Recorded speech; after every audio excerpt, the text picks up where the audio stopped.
In this presentation, we're going to add expenses with the use of bank feeds into our accounting system for the second month of operations. Get ready to go because we're dropping in with Wave. Here we are in our Get Great Guitars dashboard. We're going to start off by opening up our reports down below on the left-hand side. That being, of course, the balance sheet, the income statement, or profit and loss, P&L. We'll start off with the balance sheet, opening that up, and then we're going to duplicate the tab, as has been our custom, going to the tab up top, right-clicking on it, and duplicating it. Then we're going to go back to the tab to the left. We're going to be opening up the P&L, profit and loss, or income statement next. Clicking on the P&L, and then once opened, we're going to right-click on that once again and duplicate that tab as well. Then I'm going to go back on over to the balance sheet. We're going to change the dates. That date being to the 2019 is what we've been entering the data as of. Update the report. Go down to the bottom. I'm going to show the details so we can kind of zoom in and drill down on this data.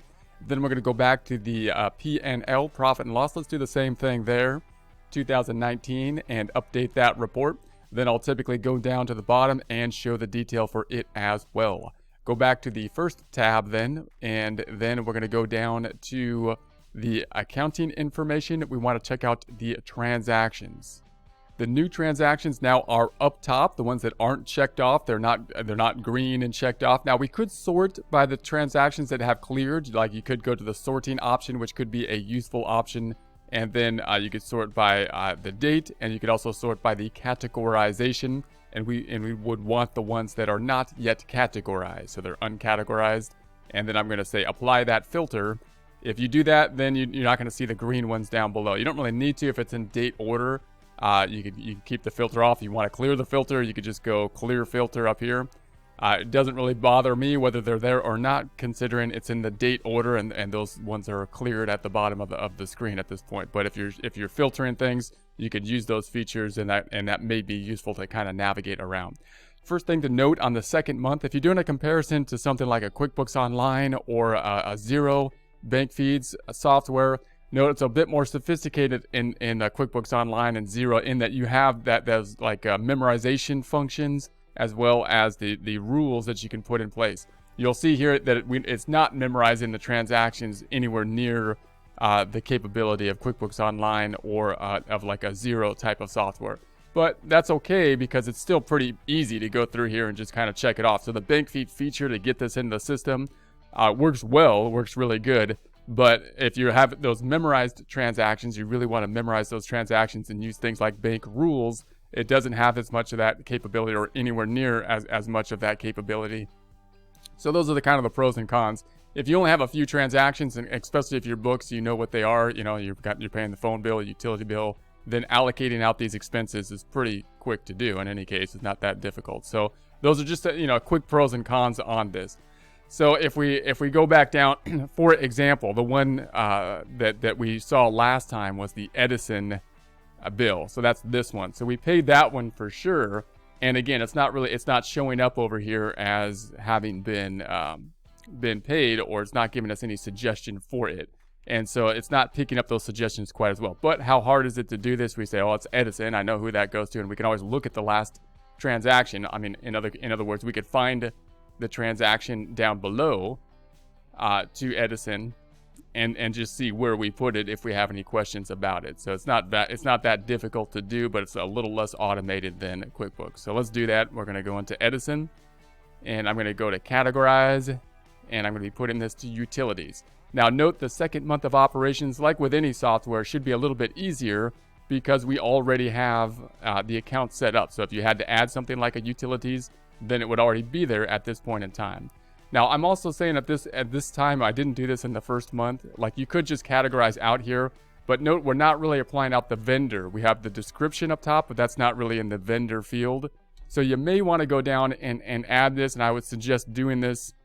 It would be better to do this and add a vendor field down here, and then we want to add the vendor. So I'm going to say the only vendor we have now is Chase. I'm going to go ahead and add a vendor.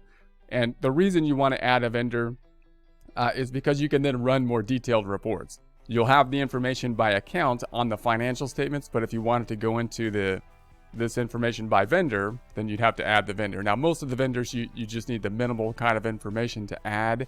So I'm just going to add these as we go. I'm just going to say Edison. I don't need any other information, email or whatnot. I'm just going to say that's it. And then once you add them one time, you should have the vendor in there for future reference as well. So I'm going to go back over and said, okay, now I go back over to the first tab again, and I want to then select the vendor that we have now added. So I'm going to select the drop down. Let's refresh the screen. Okay, there it is. So I refreshed the screen, and then now there's the Edison in the drop down. Again, that process is a little tedious because you gotta go to a different screen, add the vendor, then come back over, refresh the screen, and then add the vendor. But it's probably worth it because it will give you that more information. So I should have probably recommended that in the first in the first month here. But once you set the vendors up too, it should be easy to do it the second time because you have them all, they're already in the system. So then we have the bank charges. That's something we could probably put in at this point in time. So let's go ahead and go to the bank service, and I could probably type in here bank service charge. Let's open that, and then I'm going to open this up, and I'm going to try to get more in the practice of then saying this should go to a vendor. So let's add the vendor, and this one is just Chase, which I added last time, the bank. And if you don't have it there, then just add, go to click and then add, and then you're going to have to add the vendor, refresh the screen, and then choose the vendor. So I'm going to say okay on that one. And we applied that one out. So I can then check this off, and I should have checked this one off as having been completed. So I'll close those two out. And then we have the draws I'll do later. Easy window repairs. We're going to say we had a repair the window. Someone threw it. Some kids were playing ball out there, broke the window or something. So I'm going to put this to repairs and maintenance. See if we have so we have a repairs and maintenance. There it is. So repairs and maintenance. Let's choose that one. And then once again, and note here it did find the second transaction. It said, hey, look, we found another transaction like this one. So note that if you're doing like a whole lot, like a whole year's worth of data entry, and you have a whole lot of transactions for multiple months, that means there's going to be repetitive transactions. This feature will typically pick that up once you enter the transaction, right? It's going to say, hey, there's another one, and then we can do a group add, meaning if there's a whole lot of them here for a whole year's worth of data, we could just click them off, add them off, and then categorize them all, and say I'm going to categorize them to repairs and maintenance. So that's going to be the same category. And then we can mark them all selected transactions as reviewed and then apply them. So that's nice. And so if you got, like I say, a whole year's worth of data, that'll be a nice feature to have. Then I'm going to go back to the transactions, and we should go in there and then go to the easy window repair. I'm going to check this off, and we should then add the vendor. So I should go in there and then copy the vendor and then say that we want to add a vendor. And I'm going to say we need a new one because we haven't paid this person before, and it opens up a new tab so that we can add the vendor. I'm just going to put add vendor up top in the upper right. We're going to put the vendor name. That's all I'm going to have. That's the only required field. I just want to be able to track the information by vendor. Going to save that. I'm going to now close this tab and go back to the first tab, and then refresh the screen, which I could do by clicking the URL and hitting enter, or just clicking this little refresher button. And once refreshed, once we're all freshened up, we should have a new drop down that will include that vendor. So I'm back in easy window repairs, and then if I go to the vendor again down here, I should be able to locate the vendor this time. So I'm going to go down here. There it is, easy window repair. Then I'm going to save the transaction. So then we have the same one for this one down here for the easy window repair. I'm going to do the same thing. I'm just going to go down and add the vendor. So we're going to select the drop down and add the easy window there as well. So there we have those two. All right. So what else do we have? We got draws. I'll do that later. We've got the payroll stuff, and then Edison. Chase, that's a bank loan. This is going to be for inventory, so I'll do that later. And then we have Verizon. That's going to be the phone bill. We can do that. That's a pretty standard type of transaction. So we're in Verizon. And then once again, I'm going to copy the Verizon. And then I'm going to go down to the account category. We're going to be applying this to the telephone. So I'm just going to say telephone. And telephone, landline, or wireless. So, you know, I don't know. I'm going to pick one of those. Obviously, I would know in practice, but I'm just going to pick the landline here. And then I'm going to add a vendor. So I'm going to add a vendor, and then I'm going to go back and do this process again. We're going to create a new vendor. It's going to open up a new vendor window, and then we're going to add the vendor up top. And note, this is a tedious process, but once you've done it, once you have all the vendors in place, then they would already be there and you wouldn't have to go through this tedious process. So once you have a known vendor, then this will not be so bad. And then I'm going to close this back out. Not that it's bad right now. I'm kind of whining about it, but it's not that bad. And then I'm going to refresh the screen. So I'm going to refresh the screen so it'll populate in the drop-down window now. And then I'm going to go back down and we're going to say uncategorize. I'm going to put this back in the telephone because I didn't save it before I refreshed the screen. Landline.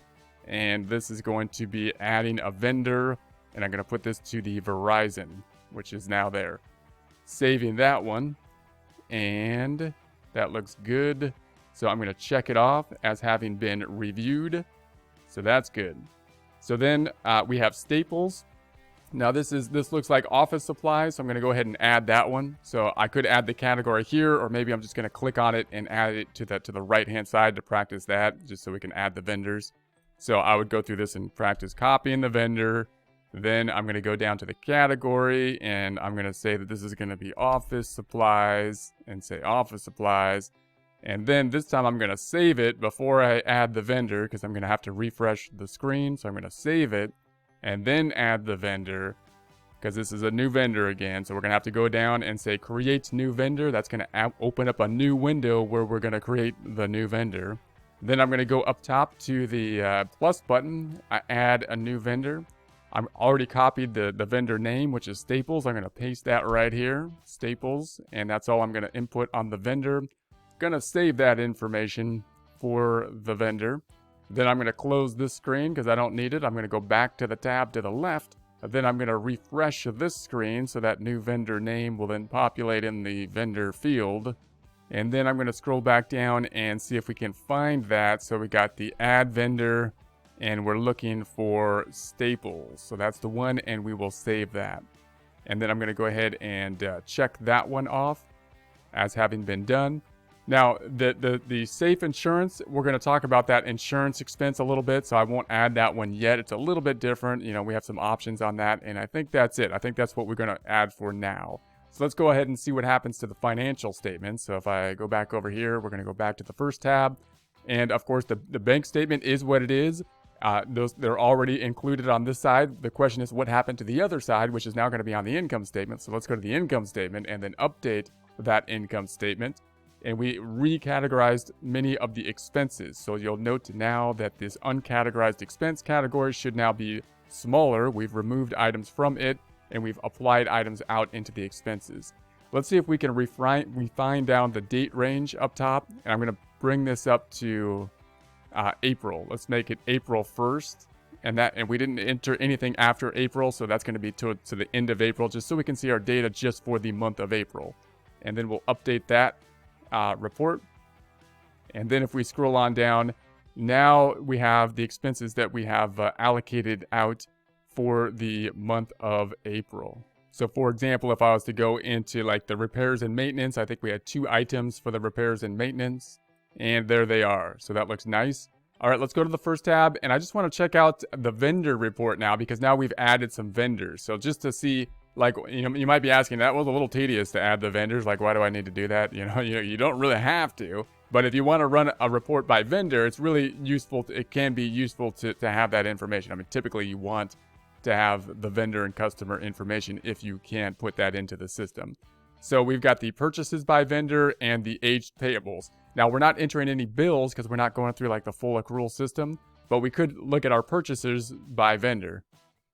Now, I brought the date back to 2019, so 2019 to whatever current date, that's fine, 2020. I'm going to update this here for our practice problem, and now we have this information. So now we can actually see kind of a list of who we paid. And again, you might say, well, I can see that anyways. I can see that basically on the income statement, but it's categorized on the income statement by what we paid them for. So it might be similar, like the telephone expense will have all the Verizon bills in it. So if I wanted to look up, how much I paid Verizon, I could look at the telephone bill. However, some accounts will have multiple things in it, like Staples go into office supplies. If I looked up office supplies, it's going to have a whole different bunch of vendors that I might have grouped into there. Also note that it's same with like the easy window repairs and maintenance might have a lot of different things in there. Also note that you may have to be doing 1099s, reporting 1099 income at the end of the year, and to do that, you're going to need to run a report something like this for those items, for those individuals or those contractors possibly that you're required to give a 1099 for.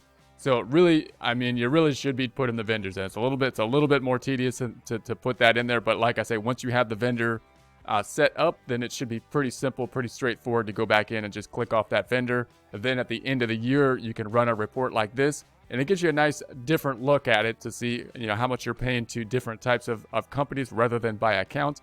And again, it's also very useful. You know, this is the kind of report you need to comply with your obligation for 1099 type of transaction. So you print a report like this, you look at all the people that are over like $500 that you paid, and then you're looking for the people that aren't companies, not large, you know, not companies, but contractors, and then like, for example, possibly the easy window repairs, and then considering whether or not you need to 1099 them, and then you can use this report to help you fill out that 1099 form. So that's going to be it for now. Let's get out of here.